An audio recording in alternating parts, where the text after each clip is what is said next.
Dear student, आप सभी का आज के सेशन में स्वागत कर रहा हूं।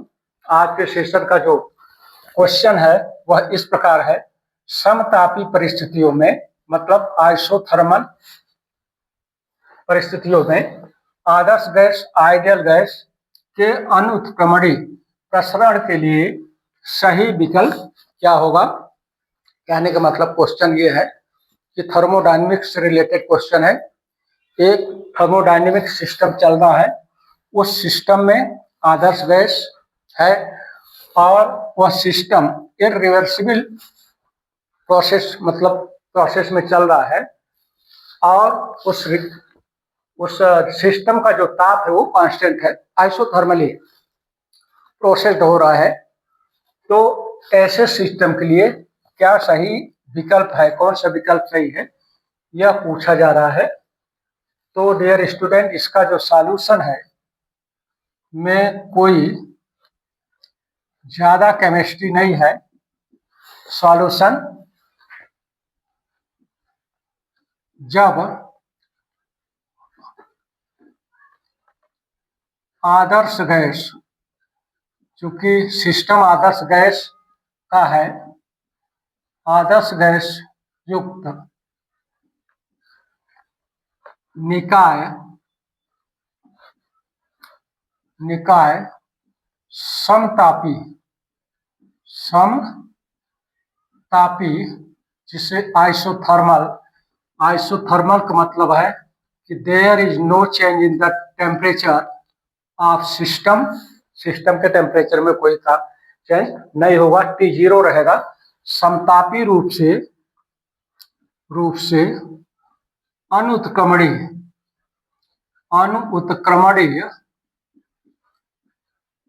जिसे इरिवर्सिबल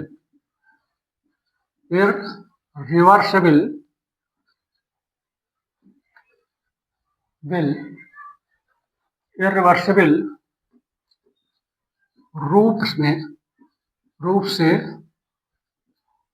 प्रचलित है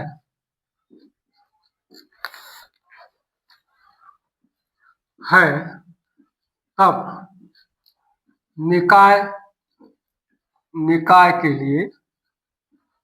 ऐसे निकाय के लिए क्या है कि डेल्टा टी या टी इज इक्वल टू क्या होता है, 0 होता है, 0 होता है। यदि निकाय के टी टेम्परेचर कांस्टेंट है तब उस निकाय की जो डेल्टा यू होता है, आंतरिक ऊर्जा का मान भी 0 होता है, क्योंकि आंतरिक ऊर्जा, किसी निकाय की जो आंतरिक ऊर्जा होती है वो टेम्परेचर पे निर्भर करती है। तो चूंकि T 0 है तो U भी 0 हो जाएगा। और इस केस में निकाय द्वारा जो ऊष्मा क्या होगी, delta Q equal to minus W के, मतलब कि निकाय, इसका मतलब यह होता है कि निकाय द्वारा अवशोषित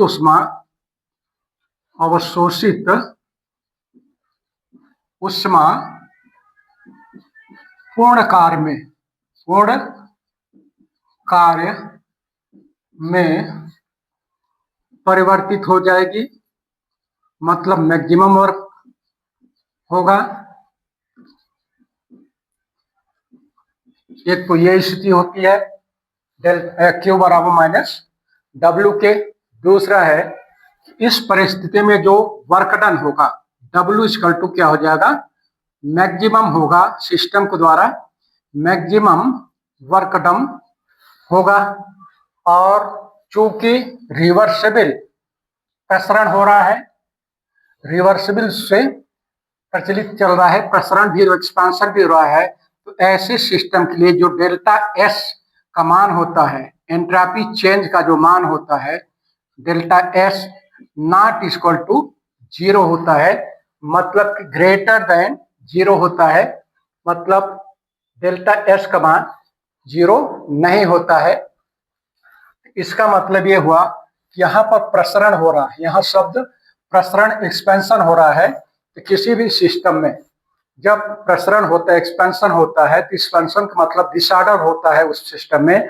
अब जहां कहीं भी डिसऑर्डर होता है वहां की एंट्रोपी परिवर्तित होती है और वो एंट्रोपी का मान क्या होता है, नॉट इक्वल टू 0 होता है। तो इनमें से कौन सा दिया है ऑप्शन में, केवल डेल्टा यू और डेल्टा एस के मान में दिया है। तो यहाँ पर बढ़ती है एंट्रोपी, बढ़ती नॉट इक्वल टू 0 है, मतलब एंट्रोपी का मान बढ़ता है। इनमें से डेल्टा यू इक्वल टू 0, तो डेल्टा एस इक्वल टू 0। तो डियर स्टूडेंट, ये ऑप्शन सही होगा। फर्स्ट वाला गलत, सेकंड वाला, थर्ड वाला गलत। तो ऑप्शन के रूप में आंसर जो आएगा, आंसर इसका जो होगा वो थर्ड ऑप्शन होगा। ये थर्ड ऑप्शन में क्या है कि delta U equal to 0 and delta S total not equal to 0। इस क्वेश्चन का आंसर डियर स्टूडेंट ये होगा। तो नेक्स्ट वीडियो में आप सभी के लिए एक नए क्वेश्चन के आंसर के साथ इंटरेक्ट करूंगा। धन्यवाद।